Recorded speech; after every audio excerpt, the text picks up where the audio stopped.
Well, it's very appropriate to speak after Tariq and Koenigsegg because we have made quite an announcement in Geneva a month ago. Thank you all for coming. My name is Victor Muller. I'm the founder and CEO of Spyker. And what we did in Geneva is we introduced, for the first time since I started the company back in 2000, we introduced a new engine partner. All of our cars, so far, 267 have been built, show the beautiful Audi V8 that we have, 4.2 liter. Great engine, nothing wrong with it, but it wasn't very bespoke. And it was always a bit of a setback for us that we had such a hand-built, beautiful, bespoke car, but not such a bespoke engine. So a few years ago, Christian and myself, we started more or less at the same time, in 2000. As did Pagani, and guess what? These three companies are still here. We started discussions about the possibility of having a, let's say, detuned version of his 1360 horsepower twin turbo engine in our cars.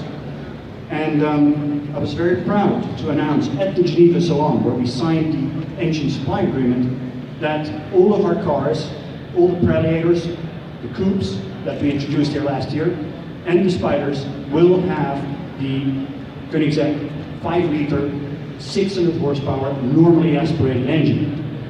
It is available in a hand-shifted 6-speed, which makes it the only car over 500 horsepower you can buy nowadays with a manual gearbox.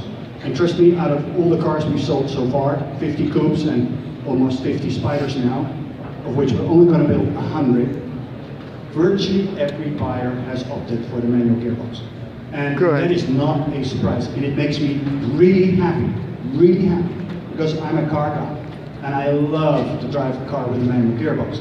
And when we saw the production end of the first series cars, the C8 Spyder and the C8 La Violette, which were all hand shifted, we came up with the aileron. And the aileron was a car which primarily we sold with an automatic. Our customers insisted, let's say, 10 years ago, we come up with an automatic. So we made it, and if anybody would have asked me 10 years ago that the manual would make a comeback with a vengeance, I would have laughed, right? But who would have thought that we would see Brexit, right? Nobody. So you see the most awkward things. And we see a phenomenal return of the manual gearbox. If you see what happens at Porsche, if they make 999 cars of the R with the manual gearbox, they sell at twice sticker price. That's basically what's happening in the marketplace. Really enthusiastic car connoisseurs are buying manuals again.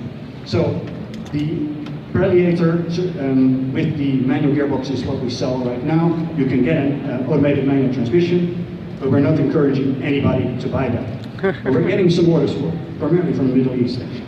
But in any event, American buyers, invariably buying the manual. So with this Koenigsegg, which is, 600 horsepower from 5 liters, that is a serious engine. And it revs 8,000 rounds per minute. You can only imagine how that's going to sound with a flat crank. It's going to be a sensational engine. It's basically built totally for us. Christian has, it's so sad he's not here today, because he would have told you what I'm now telling you, and you would have heard it from the horse's mouth, which we did in Geneva, where he came to our stand and talked about the engine himself. So I have to play his role now too, which is hard because I have no clue how he does it with his engine. But what I can tell you is that the Koenigsegg engine is developed entirely by Koenigsegg. They make their own blocks, they make their own cylinder heads. Every single part of that engine is Koenigsegg made. And in our specific case, they have, of course, used the same block, same heads, but basically detuned it. First of all, by taking the turbochargers off, but also by using, let's say, slightly, I wouldn't say lower quality, but parts that don't need to take 1360 horsepower.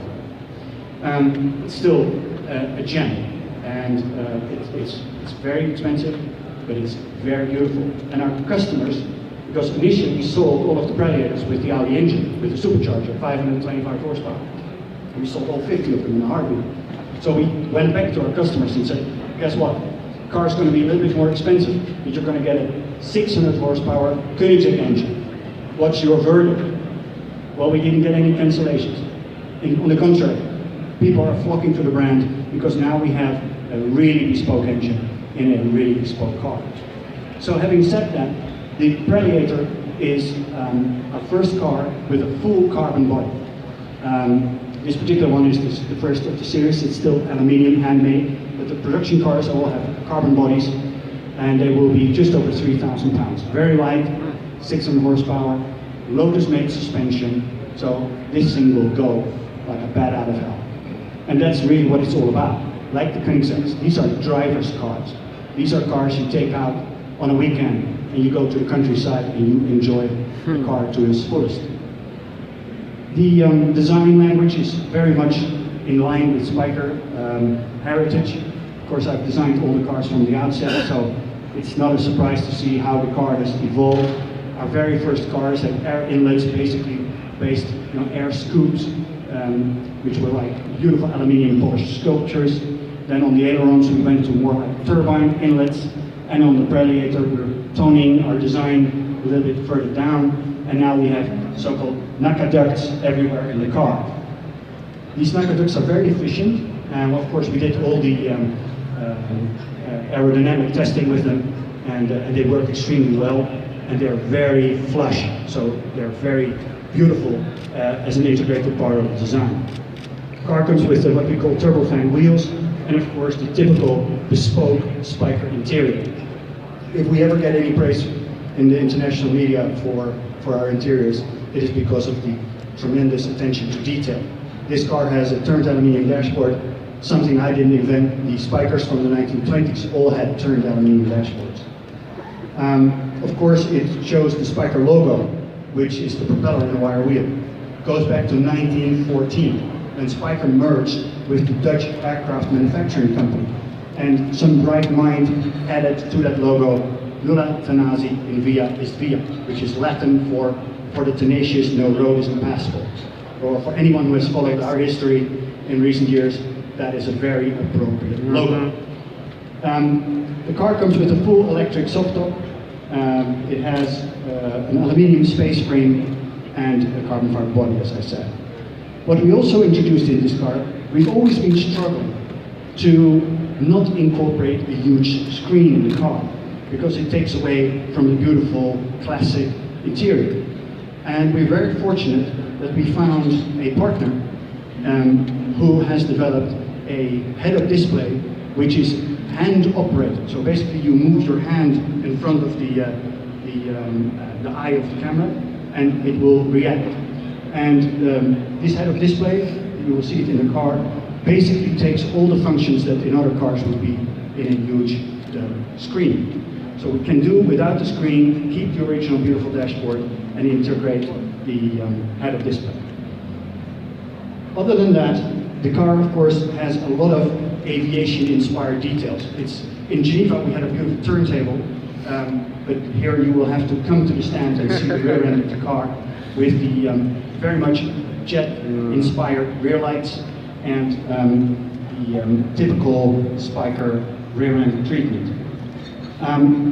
The Spyder has, and I haven't seen it on any of the cars yet, the leather running onto the tonneau, quilted in honeycomb stitching, and on the side of the tonneau you can read the Spyker script, nulla tenaci in via est via.